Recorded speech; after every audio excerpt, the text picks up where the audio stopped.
స్వామి ఇంట్లో సుఖశాంతులు ఉండట్లేదండి. ఇంట్లో ఎవరు కూడా ఒకరి మాట ఒకరు వినరండి. అందరు ఇష్టం వచ్చినట్టు చేస్తుంటారు. ఇక నా భార్య కూడా నాతో 2 ఏళ్ల నుంచి ఉండట్లేదు. ఆమె మళ్ళీ రావాలనుకోవట్లేదు. డైవర్స్ కోసం నన్ను కష్టపెడుతుందండి. భార్య గురించి సమస్య ఉందని వచ్చారు. అవునండి. నిజమే కదా? మీ ఇంట్లో సుఖశాంతులు అనేవి లేకుండా పోయాయి.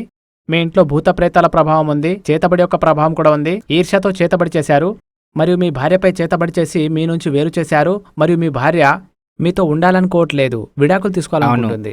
అవునండి. నిజమా కాదా? మీరు గత 7 సంవత్సరాల నుండి చాలా కష్టాలు పడుతున్నారు. చాలా కష్టాలున్నాయండి. గత 7 సంవత్సరాల నుండి.